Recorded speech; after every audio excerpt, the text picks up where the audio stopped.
Hi, this is Aaron from Inside the Skev. I hope you enjoy this next episode. If you want to listen live, tune in Sunday mornings at 10 a.m. to WCGO. That's 95.9 FM, 1590 AM, or WCGOradio.com.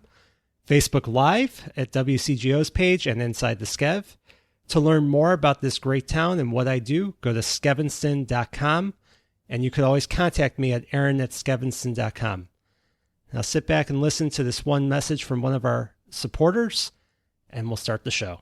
Reading, writing, and math are a struggle for a lot of students. At BrainLinks, we know those skills are what paves the way to independence and success. Our specialists will help your child develop the habits they need to make sure they thrive not only in class, but out in the world in general. And of course, for everyone's safety, our lessons are done completely online. For more information on our team members and to schedule your initial consultation, visit brainlinksacademics.com. That's brainlinksacademics.com.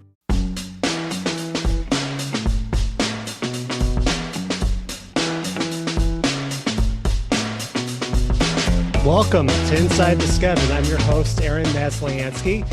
Today, I am joined by Rebecca Cacayuran, and she is from the Evanston Community Foundation, which is an amazing organization here in Evanston, and they've been so helpful and unbelievable, especially during the pandemic. And just to give you guys a little bit of background, Rebecca is the Vice President for Community Investment, and the organization was founded in 1986, and it is a vibrant, inclusive, and equitable. It tries to make the community all those types of things, and it builds and connects and distributes resources and knowledge through local organizations for the common good. The foundation builds endowments for current and future opportunities, fosters private philanthropy, and focuses the impact of collective giving, finding solutions for everything, and grant making, and is really instrumental in making the community a great place. So, Rebecca, I really appreciate you being here today. Aaron, thanks for having me. You're welcome. And, you know, it's been a long time coming having your organization on this show, because so many of the organizations that I've had on are funded by grants that the Evanston Community Foundation provides, and it's instrumental to the health of the community. And, you know, I appreciate you being on the show. And just before we came on, we were talking a little bit about what had been going on this week. And I just want to start with this because it has been an unbelievably momentous in a negative way week for the United States. And, you know, the Capitol was mobbed. There was an attempted coup. Luckily, things were able to clear out, and the election certification for Joe Biden was able to take place. But, you know, what's your reaction to that? And as a representative of a community foundation, you know, what can we do to prevent things like this, or get more people civically involved where people feel like they have a say, and there isn't something like this to ever happen again? Ooh, tremendous question. And this is surreal, and I think I'm still processing it. I'm so grateful for shows like yours, for example. I think really key is information, right? Is a free press and facts. And so people tuning in and learning about what's going on in their communities is really important. I think supporting the free press is incredibly important. And just from a community foundation perspective, being engaged in your community. And there's so many ways to do that. Evanston is not an apathetic community. No. Right? We sure care.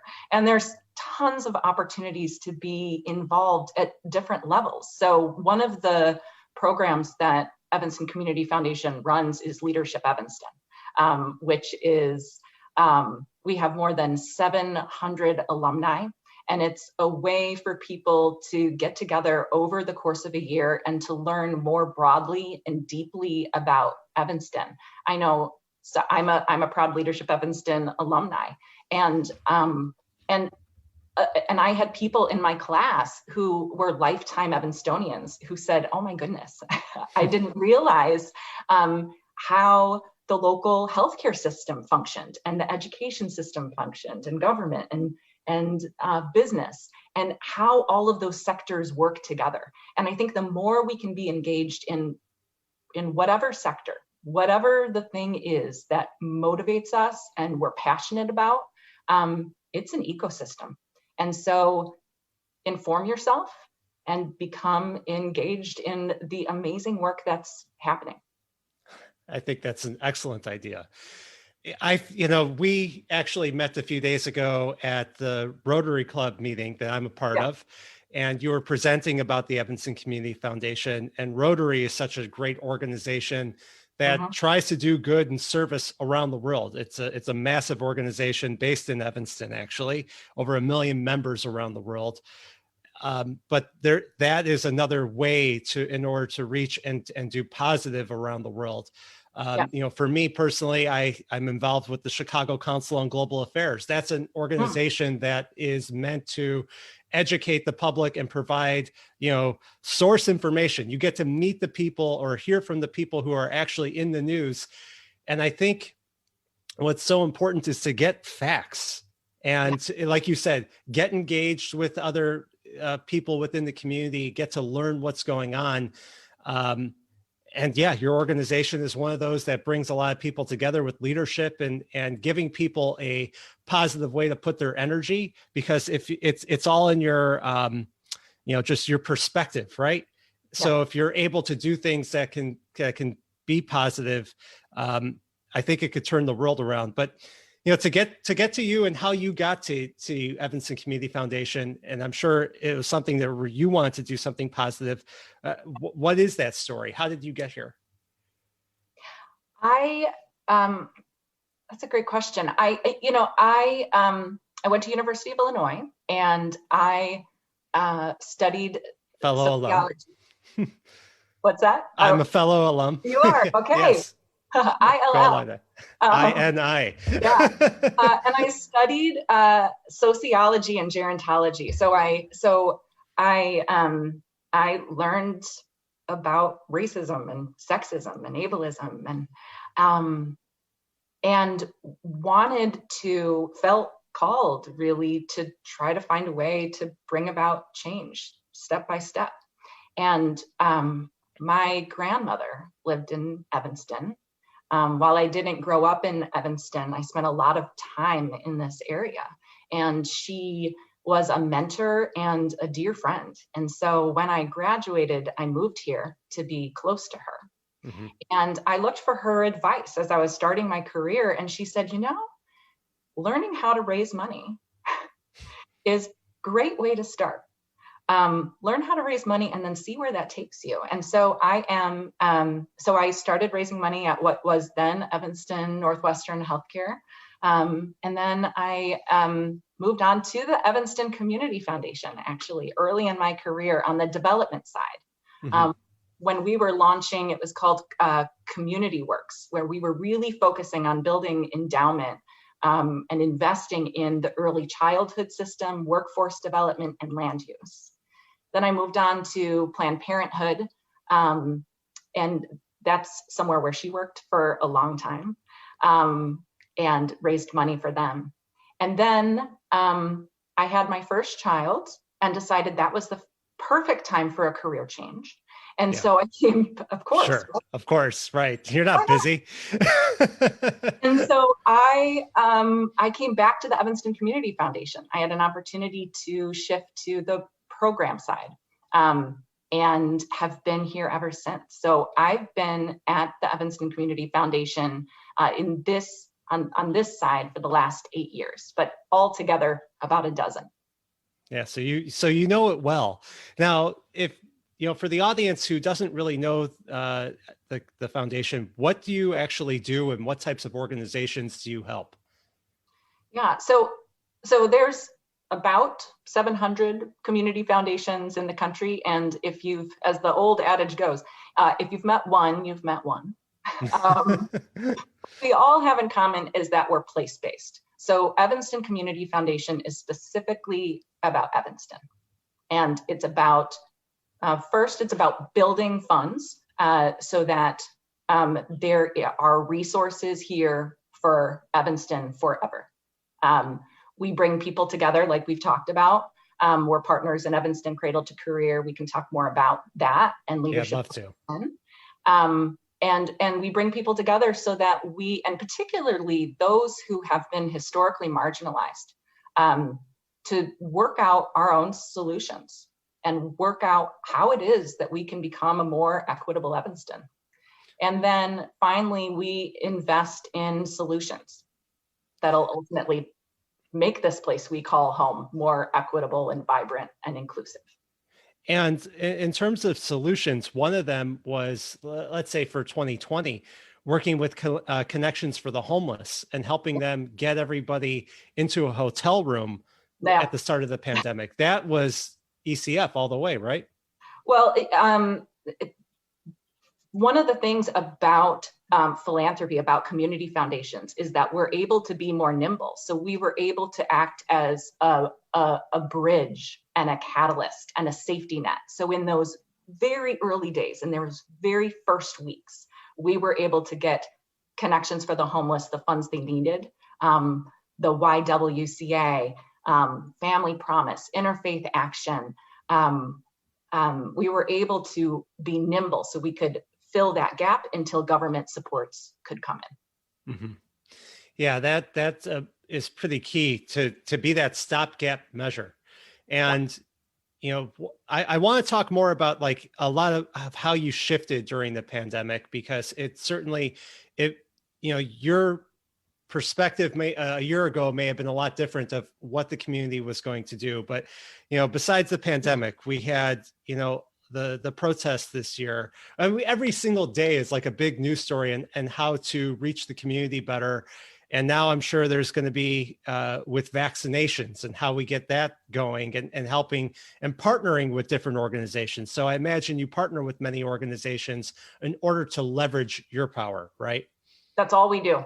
I mean, Evanston Community Foundation is the Evanston community, right? It is the residents and the nonprofits and the businesses coming together. All of these resources are the communities. And so when at Evanston Community Foundation, we take the community piece really seriously. It's the community making the funding decisions. And we'll talk about that more just after the break.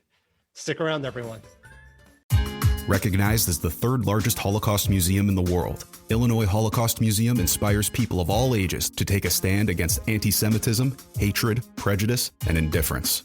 An award-winning and world-class attraction, the museum has a fantastic slate of engaging virtual programs, including discussions on social justice topics, film screenings with talkbacks, lunch and learn sessions with scholars, authors, and experts, and more. There's truly something for everyone.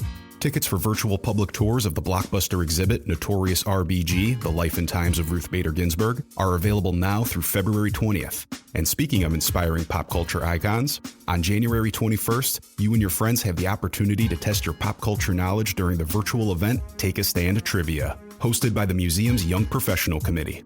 Thanks to Let Us Entertain You, this event can be transformed into a dinner party with food and cocktail kits available for curbside pickup in the city and suburbs. Visit ilholocaustmuseum.org for more information.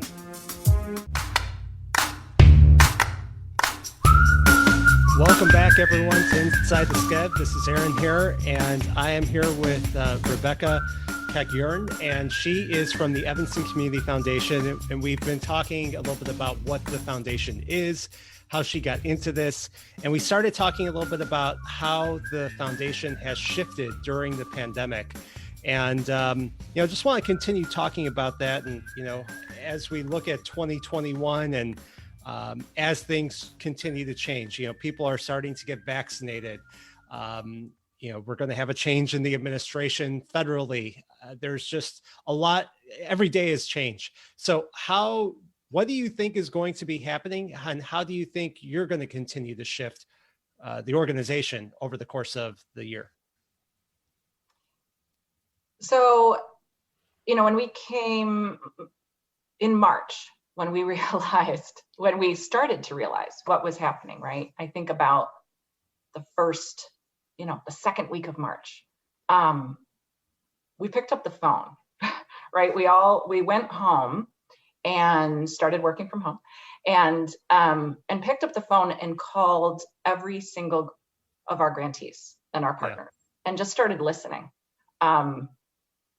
And we've continued to do that and really worked on putting together methods to do that on an ongoing basis, right? But really needing to adapt because we're not able to sit one-on-one. So, and so what we heard up front was that nonprofits really needed the flexibility to adapt quickly. And so we, along with a lot of foundations across the country, lifted restrictions on grants so that they could adapt. And then we really worked to centralize communication within the nonprofit community. And the mayor put together a number of task forces. And our now former CEO, Monique Brunson-Jones, who moved on to Forefront and is doing great work there, along with Dave Davis from Northwestern and Mari Ramos from Evanston Cradle to Career, chaired that task force. And we all get together on a weekly basis. It was twice a week at the beginning, and now it's every other week, to really talk about what's going on. So it's the early childhood community and homelessness and food insecurity, and people focused on mixed status and undocumented residents, and the senior community, the arts community, all coming together to talk about what is it, how we can work together. Mm-hmm. And also what really came out of those early listening, and then we're seeing this unfold, as you've referred to, is that there was a concern early on, and we saw this happening, that Black and Brown Evanstonians, those whose first language was other than English, and Evanstonians who are undocumented and mixed status, have been most affected. And so we really need to make sure, we needed to make sure during the pandemic, and we need to make sure looking forward, that as we rebuild this Evanston, that we rebuild it in a way that will make this place the equitable place we want it to be. And how do you do that? I mean, is it giving opportunity grants for people who want to start new businesses? Is it, I know that, like, for instance, the foundation has helped certain businesses and restaurants that have been providing meals to hundreds or thousands of people throughout the community for free because of the generosity of the foundation. But I mean, are you looking at a different opportunity grants, or what does that mean? A variety of things. You know, our board has been incredible throughout this pandemic, and so we're doing work right now, laying that groundwork. But we're going to be looking at what are ways that we can support the nonprofit community collectively, as the nonprofit community works to adapt their programs, listen, lean in and really listen even more, but also find ways for us to be able to collectively purchase PPE, for example. We have strong relationships with the business community now. And so we're working in concert with the Black Business Consortium, Evanston Latinos, and the Evanston Chamber of Commerce to launch what'll be the Evanston Local Marketplace, where residents and institutions can purchase locally, and they can prioritize their purchasing from women and minority-owned businesses. And we launched the Evanston Care Network, and I'd love to talk more about that. Yeah, what is the Evanston Care Network? And by the way, what is the website for the Evanston Care Network? It is evanstoncarenetwork.org. And it is we have long talked as a community about a directory of social service programs. And this is the one-stop shop. It is a listing of all the programs offered by nonprofits, by government, by these amazing businesses that have really leaned in to reaching those most impacted. And people can go in to look up rental assistance and childcare and where to go for COVID testing, these things. So it's available in more than 100 languages. It's optimized on your mobile device. And the amazing thing is, if people aren't comfortable, they can, using a website, they can call 311. And this is the database that 311 is utilizing. And the cool thing is that it's the nonprofits and the government that's, it's the people who hold those programs updating them. So it's going to be around not just during the pandemic, but far into the future. It's almost like the weekly meetings that you have with these different organizations and putting together these different websites or the Evanston local marketplace. The pandemic, it's the silver lining of the pandemic in many ways, where we're actually able to help ourselves and be more resilient in the face of adversity. And last week I had Jill Schachter on from the Evanston Public Library, and she was talking about how the library is still involved in, this program too, and Amita Health, and how there is the free COVID testing. And I mean, this is just so important in working with these different organizations, and making us get through this. But I think that it's also going to help us just adapt and become better, because a lot of people talk about how more efficient Zoom meetings are, work from home, or this or that. But these are things that are helping the Evanston community today and can reach everybody, no matter what income level, race, whatever you come from. But we'll talk more about this. We'll talk a little bit more about equity and how you provide that or make that type of change, and about cradle to career. So we'll be back in just a few moments. Hi, I'm Aaron Masliansky, longtime Skokie and Evanston resident, host of Inside the Skev, and local real estate expert. As a community connector and realtor with Dreamtown Realty in downtown Evanston, I know firsthand what makes the Skev such an amazing place to live. When I'm helping my clients buy and sell properties inside of the Skev or out, I'm doing it with the best technology and support team behind me at Dreamtown. During the pandemic, I've been able to help my clients seamlessly stay on track with their home search, from immersive 3D Matterport tours, professional photos, to virtual open houses. My clients can find their homes safely and comfortably, and even from their couch. When you're ready to make a move, know that I'll be here to help. You can always find out more about me at skevinston.com/real estate. Again, that's skevinston.com/real estate, or email me at aaron@skevinston.com. Moving day is a happy day, but how can you be sure all of your stuff will get to the new place in the same condition they left the old place? Upgrade your experience to first-class moving and storage. You'll get a team of professionals who treat all of your belongings with care and have the right tools to make the job go smoothly. They even offer a full packing service. Upgrade to first-class moving and storage. They're local and independently owned. For more info, visit the website at firstclassmovers.com. That's the number one, stclassmovers.com.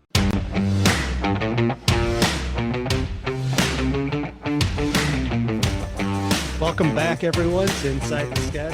Aaron here, and we're speaking with Rebecca Cacayuran from the Evanston Community Foundation, and we've been talking a lot about what they've been doing over the past year and what the organization is. And just want to make a mention that if you are watching this on Facebook, it's on Facebook Live on WCGO's page or Inside the Skev.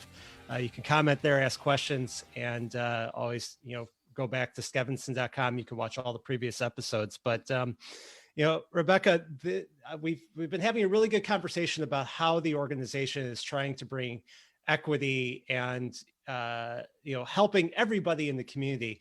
I mean, how many different types of communities would you say you serve? And how do you go about that where you can really be in tune with everybody throughout the Evanston area? I think Evanston you're the realtor, 75,000, maybe 75,000, 76,000 people. Yeah. And we're so interconnected.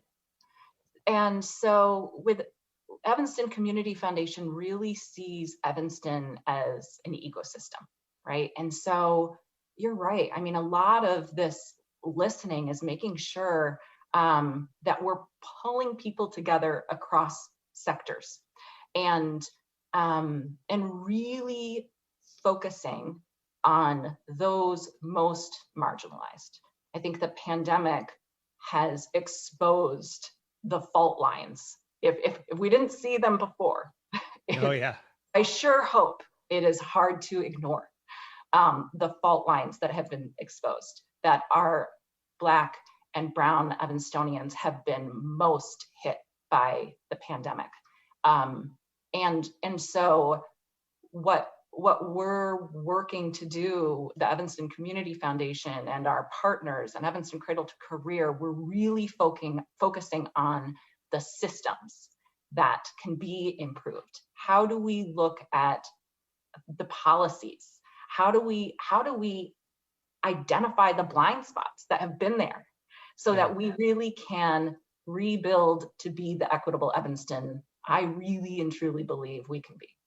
What is Cradle to Career? Tell us a little bit about that.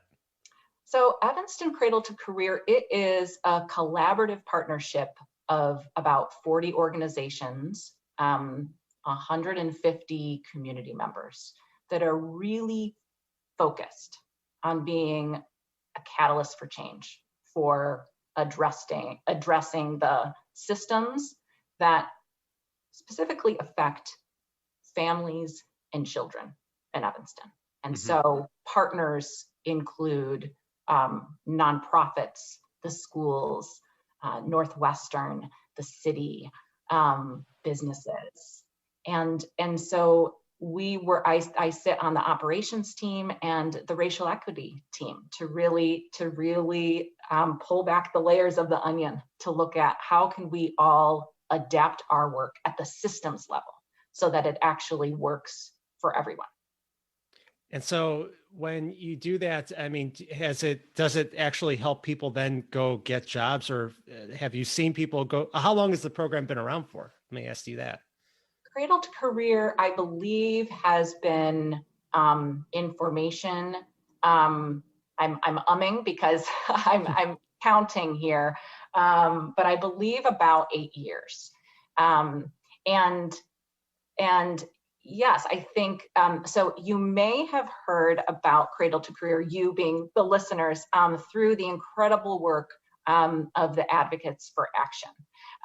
So in addition to these nonprofit, these partners, these institutional partners, Advocates for Action is a group where there's people who have deep relationships in Evanston who are building leadership skills and collaboration skills to really figure out how to make change just in their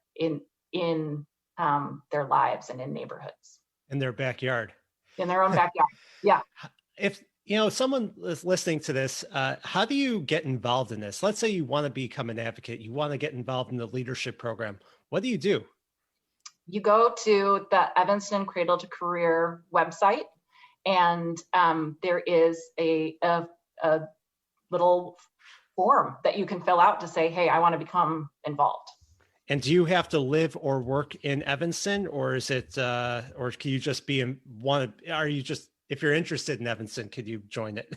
That's a great question. I mean, I think I would reach out to the staff there to double check. I'm not aware of anyone outside of Evanston or Skokie who's a part, but I think there's a lot of amazing work. Collective Impact is what it's called. Evanston Cradle to Career is a collective impact organization. And so there's a lot of amazing collective impact organizations, and there's a lot to be learned from other areas as well. Right. And if you're interested in that, go to evanston2c.org, and the 2 is the actual number. So evanston2c.org. I think it's a great program because it's all these programs are about how to foster leadership, independence, and make the community stronger. It's not about just handouts. It's about learning and opportunities. And I think that's another great reason to partner with the library, because that is such a place of learning and what you do. And it does really promote equity. Now, as you're going through and creating these programs or working on these programs, what types of challenges have you come up against?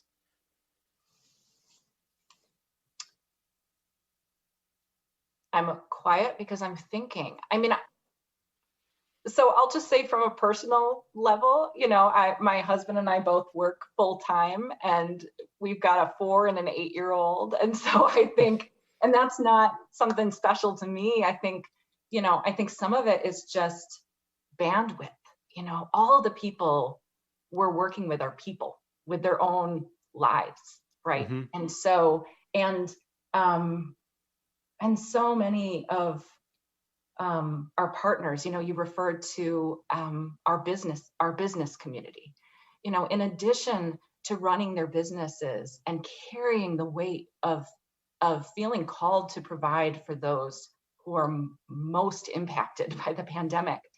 We're also all experiencing loss. I think we all know people who have lost their jobs, who have lost their lives to the pandemic, who are feeling the stress of and the trauma, for our for Black and Brown residents of watching what's been unfolding. And so I think self-care is just incredibly important to make sure that we can, not to get too, but to recognize that this is a marathon and not a sprint. And I, from a personal perspective, I was sprinting for a long time, and then I had to okay, how do I make sure that this is something that we can really stay in? And how to find the balance between getting the work done and really continuing to listen and build the strategy. And I think that that's just a balance that we're all going to have to figure out, because rebuilding this Evanston, it's amazing the thousands of people who gave to the Evanston Rapid Response Fund. So in a normal year, in 2019, the grants from Evanston Community Foundation were about $850,000. Mm-hmm. In 2020, it was over $4 million. Wow. And we had incredible leadership from people who really believe in the community making our own decisions, who put up matching challenges, and thousands of people gave what they could. And that continues. We have another match. There's $50,000 left on this $1 million match.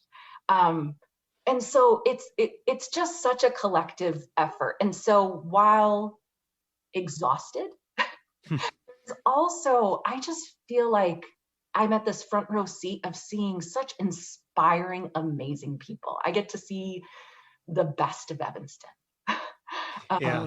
Right. And yes, the fault lines are in our face. It is not working for everyone. But I really believe that,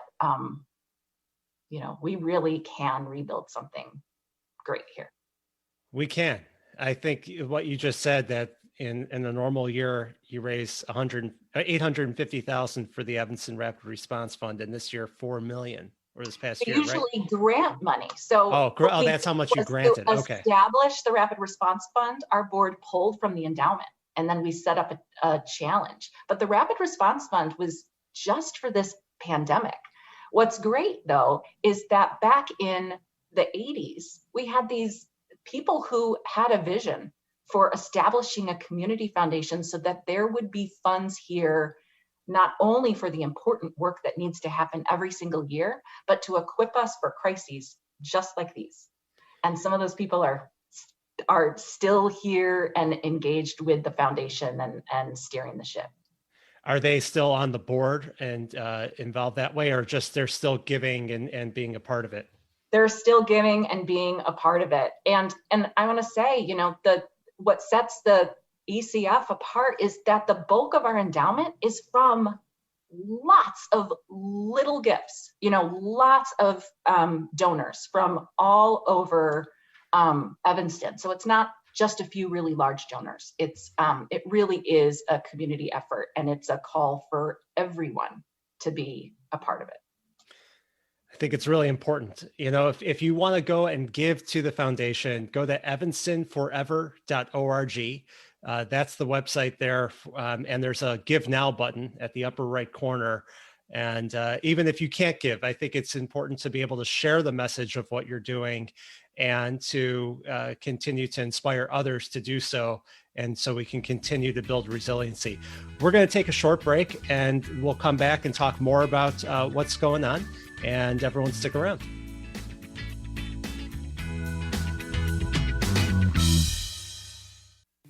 Looking for safe and nurturing daycare or preschool for your child? Well, JCC Chicago is here for you.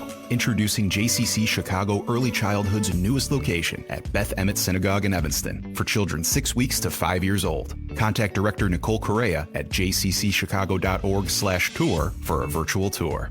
Our nurturing educators and social services team create safe spaces for kids to develop social and emotional skills, including teamwork, independence, and empathy through classmate interaction. Our year-round outdoor classrooms provide abundant space to discover and nurture a lifelong love of learning. Full and half-day programs help children grow and flourish in their new classroom community. Schedule a virtual tour at jccchicago.org/tour to see why parents say they quickly notice the magic that happened day in and day out. And ask about the Hebrew Immersion Program. All the info's at jccchicago.org/tour. That's jccchicago.org/tour. Mortgage rates have reached record lows recently. If you see homeownership in your future, the future is now. Think of Beth Lewis at Cross Country Mortgage as your personal mortgage shopper. She'll sort through racks and racks of home financing options until she finds exactly the right style and fit for you. She'll get you pre-approved to give you an advantage over other buyers, and she'll close your loan quickly with a highly efficient process driven by advanced mortgage technology. So far in 2020, Beth has come through for over 680 individuals and families who needed home financing. Beth will be here for you too, because helping people get mortgages is what she does best.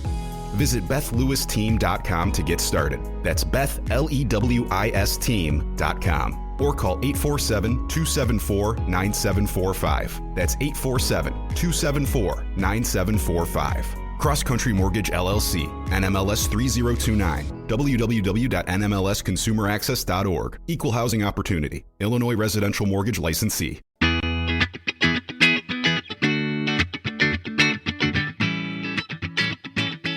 Welcome back, everyone, to the show. And I'm here with Rebecca Cacayuran, and she is from the Evanston Community Foundation. We've been speaking this past hour about all the different great things that the organization does and how people have really supported the foundation and, in turn, the community, especially over this past year, which I think is so amazing and shows the resiliency and the beauty of this community. And, you know, I've really had the pleasure to speak with a lot of the change makers and upstanders from Skokie and Evanston over the past couple of years. And it's just enlightening to see how much we all pull together. And, you know, when stuff hits the fan, we really came together. And your organization, Rebecca, is just such a perfect example of it. Now, you know, what are you working on right now? What new programs have you guys thought about to start working on for the next year or couple of years? So we're really, you used a word, resiliency, and that's kind of that if I was gonna think of 2021 and really, it's a word that's really guiding our work. You know, it's resiliency and equity. So we're going to be focusing on helping Evanston become more resilient, right? And really walking with nonprofits to help them adapt business models. So, and I talked a little bit about what's the role of philanthropy, right? And so there's lots of different resources. And so a lot of this is connecting people to resources. So one thing that is going on right now is we have one of our amazing board members, Paul Brenner, is offering free pro bono consulting for businesses and nonprofits to help them really figure out how to apply for government funding. So the Paycheck Protection loans are available, and the EIDL loans. And so if any business owners or nonprofits need some help accessing those resources, people can go to our website and fill out a form, and he'll help them kind of walk through what's that application process. Because that can be confusing. Yeah, absolutely. Absolutely. And knowing which banks are, are accepting those and processing those. And so it's incredible to have somebody just on a Zoom with you working through that. Something else is we have a long standing relationship with the Mammal Foundation. We've run what's called a Root to Fruit program, which is in its final year, but we're launching a Building Resilient Organizations program, where we have a dozen organizations that are going to be working together in a cohort. And they're going to have a consultant from Spectrum Nonprofit Services who are going to help them look at their business models and how they can adapt those business models going into 2021. And we're also providing free consulting services for an additional 20 organizations who maybe this cohort program isn't right for them, but they just need a one-on-one with an expert to help them look at their financial models. We're also, go ahead. No, you go ahead. Oh, we also have an amazing partnership with the YWCA Evanston North Shore called Building Equitable Institutions. And so this one it's another cohort, right? Because we really believe that people doing this work together and learning from one another, it's not just about learning from experts in a field, it's also learning, sharing expertise among each other. And so Building Equitable Institutions is focused on early childhood providers, where we have early childhood providers coming together to learn more about how can they break down their policies and the procedures and identify their blind spots so that we can make for a more equitable community. Because we know that young brains, those children from 0 to 3 or those children from 0 to 5, if we really can have a strong early childhood system, we're really going to be able to close the opportunity gap that we really see persisting in Evanston. Which will be incredibly important as, more kids are able to get back in person. And those who haven't been, I think that there's going to be some adjustment that's definitely going to need to have assistance. People are going to need to be able to, learn those social skills that are needed, having been away from everyone for a year. And process the compounded traumas. We think about kids who are most impacted, and it's kids who, whose parents may need to work multiple jobs. And we know that Black and Brown Evanstonians have been hit hardest by COVID. And so there's just so much that we need to do to support these young children. And so we're partnering closely with our nonprofits and the school districts, and we're going to just need to keep listening to each other and sharing information so that we can make sure we're giving these kiddos and these families everything that they need, so that we can emerge. Yeah. No, I mean, you were talking about it earlier, just about how you step back and you look at it's a marathon, and no matter whatever situation you're in, even if you've been able to stay healthy and fiscally healthy or not, everyone's dealt with trauma over the past year. I mean, this is just between the pandemic and being fearful of going outside or not seeing family and friends, and what's going on in Washington and everything else. Like, it just is a lot of stress. So I think that these programs that you're putting together are so important in order to be able to help us get through as a nation. I mean, it's, this country's gone through, and this town has gone through a lot. I mean, even like the 1960s, World War II, beyond that, this is one of those types of 9/11. This is one of those types of moments for sure. We only have a couple minutes, but I just want to make sure everybody knows where they can get the latest information about what's going on and where people can follow you guys on social media. Yes. So please, so follow us on social media, on Facebook and Twitter, our website, evanstonforever.org. Learn more about the Evanston Care Network. And as you said, Erin, that's a partnership with 311 and the City of Evanston and Amita Health and the Evanston Public Library. and just spread the word about the incredible work we're doing together as a community. Well, I think that's key, and everyone should look at that website, follow what you guys are doing, because this organization is such a great upstander and change maker for the community here in Evanston and Skokie and beyond. Rebecca, I really appreciate your time today, especially after the week that we've had to come and speak. And I've gotten to hear you twice now, and really got to know you. So it's been really, really nice. I appreciate it. I hope this week is a calm one for everybody. Next week, we'll have a really good episode for you. I'm going to be having Marcy Larson from the Holocaust Museum, and just some more great information out there. So go to skevinson.com and have a good week, everyone. Thank you so much. Thank you, Rebecca. Thanks, Aaron. Thanks for listening to this latest episode of Inside the Skev. To listen live, tune in Sunday mornings at 10 a.m. to WCGO. That's 95.9 FM, 1590 AM, WCGOradio.com, or you can go to Facebook Live on WCGO's page or Inside the Skev. If you want to learn more about this great neighborhood or what I do, go to skevinson.com. And I want to thank every supporter of the show and all my listeners. Thanks so much.